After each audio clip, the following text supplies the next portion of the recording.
Assalamualaikum warahmatullahi wabarakatuh. Terima kasih sudah mampir di sini. Aku ucapkan terima kasih kepada kalian yang sudah subscribe video aku. Untuk yang belum, please klik tombol subscribe-nya untuk support terus channel YouTube aku.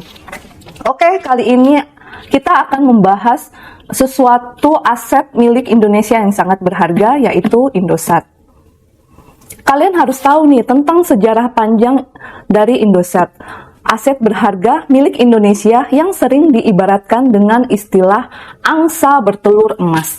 Dan kabarnya, setiap pemilihan presiden, pembahasan mengenai saham Indosat atau kepemilikan Indosat dijadikan komoditas politik atas nama nasionalisme. Isu soal pembelian kembali saham Indosat selalu muncul nih saat kampanye pemilihan presiden, termasuk pada Pilpres 2019. Jadi kita lihat nih nanti, apakah di tahun 2024 akan disebut-sebut juga nih sebagai janji politik.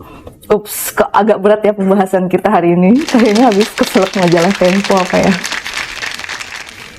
PT Indosat Tbk dikenal sebagai Indosat Ooredoo Hutchison atau IOHAN. Mohon maaf nih ya kalau penyebutannya salah. Merupakan salah satu perusahaan penyedia jasa telekomunikasi di Indonesia.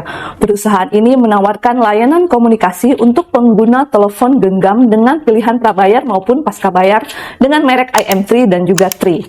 Ditambah jasa-jasa lainnya seperti saluran internet melalui media serat optik dengan merek Indosat Hi-Fi, saluran komunikasi via suara untuk telepon tetap termasuk sambungan langsung internasional, serta layanan multimedia dan komunikasi data. Jadi pada tahun 2020, kinerja PT Indosat ini sedang dalam sorotan dalam beberapa bulan terakhir. Indosat sendiri mengumumkan PHK terhadap 677 karyawannya sebagai bagian dari efisiensi. Nah, gimana sih sebenarnya sejarah panjang dari Indosat yang bermarkas di Jalan Medan Merdeka Barat, Jakarta ini? Atau gimana sih rekam jejak Indosat dari 5 dekade lalu yang telah melewati berbagai evolusi industri dan tarik-menarik kepentingan, tak semata bisnis, namun juga politik dan keamanan. Yuk, disimak baik-baik ya. Pada saat itu, pada tahun 1967, sebagai awal tanda babak baru dari tumbangnya Orde Lama, Bapak Soeharto membuat gagasan nih untuk menerapkan jaringan komunikasi agar Indonesia tidak terisolasi dari dunia luar. Lalu, Presiden Soeharto menyetujui nih gagasan dari Dirjen Pos dan Telekomunikasi saat itu, yaitu Bapak Soeharjono, untuk menggunakan teknologi satelit. Namun karena keterbatasan biaya, maka saat itu Soeharto mengundang pemodal asing untuk menjadi operatornya. Nah, perusahaan telekomunikasi itu adalah perusahaan yang berasal dari Amerika Serikat yang bernama International Telephone and Telegraph Corporation atau ITT. Ditunjuklah sebagai investor. Kemudian, melalui anak usahanya American Cable and Radio Corporation atau ACR,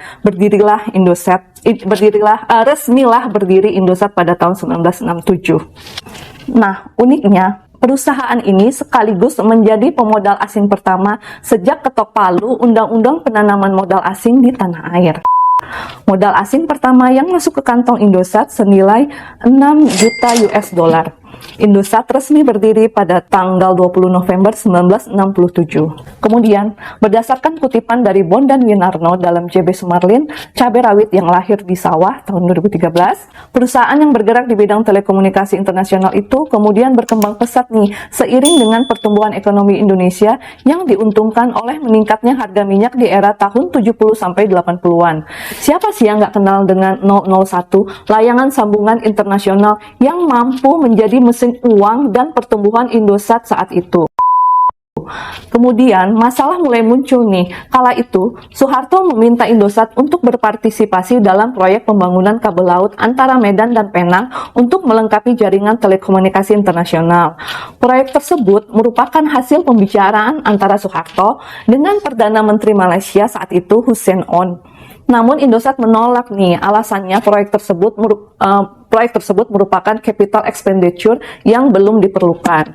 Pada saat itu Pak Soeharto kecewa nih dengan penolakan Indosat.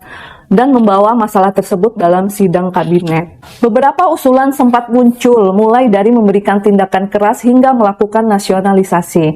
Namun, Menteri Pendayagunaan Aparatur Negara saat itu, yaitu Bapak JB Sumarlin, mengusulkan nih agar pemerintah membeli sepenuhnya saham Indosat.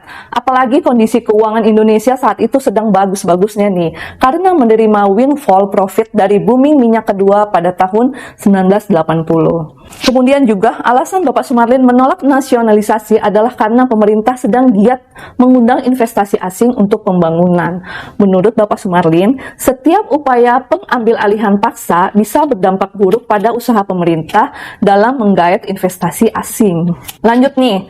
Hingga akhirnya pada tahun 1980, pemerintah Indonesia memutuskan untuk mengakuisisi saham Indosat untuk mendukung program satelit Orde Baru saat itu. Keputusan ini juga sempat mengalami resistensi dari beberapa pihak yang takut nih jika nasionalisasi akan berdampak buruk pada investasi asing karena pemerintah sedang giat-giatnya kan menghimpun dana asing untuk pembangunan. Kemudian setelah Indosat menjadi BUMN, perusahaan ini kemudian melantai ke Bursa Efek pada tahun 1994. Sebagai perusahaan negara, Indosat kemudian mendirikan Telkomsel dengan menggandeng perusahaan plat merah lainnya, yaitu PT Telkom di tahun 1995. Telkomsel adalah operator seluler pertama di Indonesia. Dalam perusahaan patungan itu, PT Telkom menanamkan modal sebesar 66 miliar rupiah atau sebesar 51%, sedangkan PT Indosat 49%-nya nih, hampir sama, yaitu 63,9 miliar rupiah. Sehingga total saham yang dipegang keduanya mencapai 133,5 miliar rupiah. Namun, nggak lama kemudian, Indosat dan Telkom memutuskan tak lagi melanjutkan kerjasama lewat Telkomsel. Kedua perusahaan itu sepakat menukar saham dengan anak usaha masing-masing. Nah, karena nggak lagi memiliki saham di Telkomsel, Indosat kemudian membentuk perusahaan baru untuk menyaingi Telkomsel, yang nggak lain merupakan bekas anak perusahaannya sendiri kan.